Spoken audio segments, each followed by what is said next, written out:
Bonjour, aujourd'hui j'ai envie de vous parler d'un sujet assez sérieux qui concerne le lien qu'on peut faire entre la violence et l'anxiété.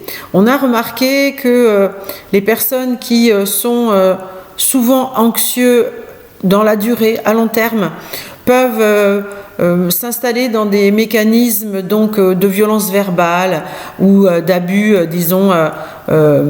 de méchanceté, on va dire, pour faire plus générique, lié à ce stress qui va durer, qui va au fil du temps développer un trouble chez la personne donc anxieuse et qui peut parfois développer ce sentiment, parfois même un peu de paranoïa dans une certaine, et donc d'avoir le sentiment que tout le monde lui en veut et finalement de s'inscrire dans un phénomène de violence habituelle, de ne plus savoir être dans des relations saines avec les personnes qui les entourent. On a notamment à l'école la question du harcèlement en milieu scolaire, mais ce mécanisme finalement il se produit dans toutes les situations où on a donc des situations de harcèlement, la forme du harceleur, de la personne qui est harcelée, qu'on va dire parfois le terme de victime. Et en fait, elle va être victime d'insultes, de manque de respect, etc. Et les mots, ils ont beaucoup de pouvoir. Il n'y a pas que les coups qui peuvent blesser. Les insultes sont très très très blessantes et quand elles sont comme ça répétées dans la durée, que ce soit dans un cadre familial ou professionnel, ou donc encore une fois à l'école, ça peut laisser des traces sur une très longue durée, même pour certains, pour toute la vie. Donc il est très très important de faire attention à ces mécanismes parce que le fait de prononcer ces mots vont laisser une empreinte sur celui qui les entend. Je dirais aussi qu'ils laissent une empreinte sur celui qui les prononce. Et souvent, on a remarqué que des personnes qui sont comme ça victimes de harcèlement, elles vont finalement parfois subir ce trouble et devenir à terme elles-mêmes des personnes qui sont dans des mécanismes comme ça de harcèlement ou d'avoir une attitude toxique avec les personnes qui sont autour d'elles. Donc à l'école, ça peut même revêtir de la violence physique, mais c'est souvent des moqueries, de la violence verbale, et ces personnes souvent elles agissent un peu en cachette. Elles essayent de ne pas le faire. Alors si c'est dans le milieu familial, quand ils sont en public ou avec d'autres personnes, tout semble aller très bien. Et dès qu'ils sont sans ces personnes autour d'eux, dès qu'ils ferment la porte ou dès qu'ils rentrent chez eux, à nouveau ces mécanismes-là se mettent en place. Donc cet abus verbal va se mettre en place. Ça peut même revêtir encore une fois de la violence physique, mais la violence verbale met beaucoup d'empreintes très très négatives et gâche beaucoup la vie des personnes qui subissent ce mécanisme ou qui sont dans l'entourage de ceux qui subissent ces violences verbales. Quand on est dans un milieu familial où cela se passe, les enfants subissent cela aussi. Si c'est à l'école, les témoins de ces violences sont aussi marqués par cela. Donc les personnes maltraitées souvent sont un peu honteuses de ce qui leur arrive et donc elles ont du mal à vraiment l'exprimer de façon aisée. Donc des fois il faut quand même du temps, et donc si on repère une personne qui semble donc fuir un petit peu le monde social, il faut essayer de s'y intéresser parce que souvent ils sont tellement mal à l'aise dans les relations avec les autres que ils se disent je vais rester chez moi, je vais éviter les contacts avec les autres personnes parce qu'ils sont méfiants. Donc si vous rencontrez des gens comme ça, essayez de creuser, essayez de voir, vous pouvez peut-être apporter une aide précieuse par ce questionnement et par le fait d'apporter un discours totalement opposé qui est celui de donner de la valeur et des messages positifs à la personne, parce que ces messages-là sont vraiment très marquants.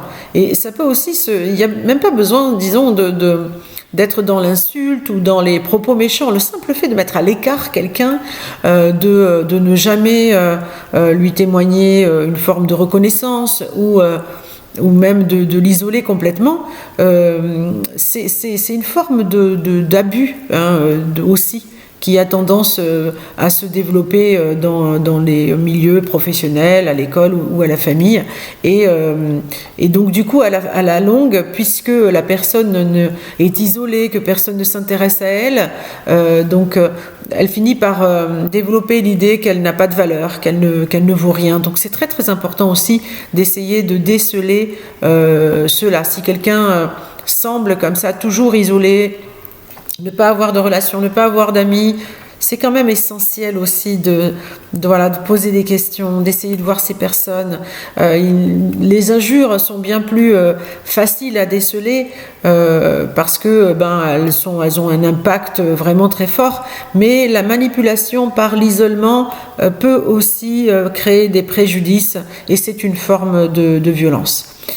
Donc ça, c'est ce que cherche un petit peu celui qui est dans cette relation-là toxique de domination, parce que en fait, ces personnes-là ne souhaitent pas voir la personne heureuse. Si la personne elle est de bonne humeur, ça les contrarie. Donc ces relations, ces personnes harceleuses ou toxiques, je ne sais pas comment les appeler, ça dépend des cas. Je pense qu'il y a aussi des variations selon les cas de figure. Mais leur point commun, c'est que cette personne qu'ils ont dans leur ligne de mire, cette personne qu'ils souhaitent donc leur cible, eh bien, si elle est de bonne humeur, ils vont tout faire pour gâcher ce moment. Donc, il faut vraiment valoriser tous ces moments-là. Et si vous avez des personnes comme ça dans votre entourage, si vous pouvez, fuyez, évitez-les, faites tout pour qu'elles ne soient pas dans votre entourage. Il y a, donc je ne sais pas comment dire en français, mais disons il y a un proverbe donc au Portugal, moi je suis d'origine portugaise, qui disait que nunca invejoso medrou nem quem ao pé dele morou, c'est-à-dire personne qui est comme ça négative, aucune personne ne peut être heureuse au contact de cette personne. Donc on ne peut pas être heureux avec quelqu'un dans son entourage qui est toxique. Il faut fuir ces personnes toxiques, les personnes qui nous rendent comme ça malheureuses, qui chaque fois qu'on est de bonne humeur cassent notre bonne humeur. C'est une forme aussi d'une certaine façon de harcèlement, puisque en plus on ne peut pas discuter avec ces personnes-là. Si on essaye de rentrer en discussion, ils ont toujours raison. Ils ne voient pas où le problème. Le problème, de toute façon, ça va être la personne qu'ils incriminent, parce qu'en plus de la rendre malheureuse ou de l'insulter ou de l'injurier ou de la mettre de côté, en plus ils vont considérer que tout ça c'est de la faute de la personne cible, de la personne victime. Ce n'est pas eux ne sont pas responsables. Ils ne sont pas responsables de l'isolement, ils ne sont pas responsables si la personne ne vaut rien, si la personne est nulle, si la personne n'a pas de valeur, si la personne échoue tout ce qu'elle fait, et ils vont entretenir ce matraquage là de cette idée là que la personne n'a pas de valeur, qu'elle est nulle, qu'elle ne réussit rien de ce qu'elle entreprend, et elle fait tout pour que cette personne se sente mal. Et effectivement, quand on est comme ça sous le coup de autant de négativité, c'est très très difficile de performer, c'est très très difficile de réussir, et c'est très très difficile d'être heureux. Enfin, c'est même, je dirais, impossible.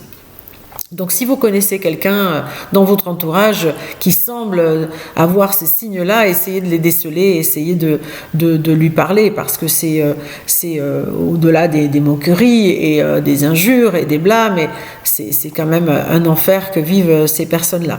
Donc voilà, et en plus, un jour, elles peuvent elles aussi, par cette anxiété répétée, développer un langage injurieux et devenir blâmant envers les personnes qui les entourent, et donc c'est finalement un cercle sans fin qui se met en route. Donc il faut, chaque fois qu'on a l'occasion, stopper ces cercles-là, et que ce soit en milieu scolaire, en milieu professionnel, dans le cadre familial, essayer de déceler cela parmi les gens qui nous entourent, et essayer d'apporter son soutien aux personnes qui sont victimes, on va dire, de ce genre de phénomène, et essayer de les en sortir, parce que c'est au bénéfice de tout le monde.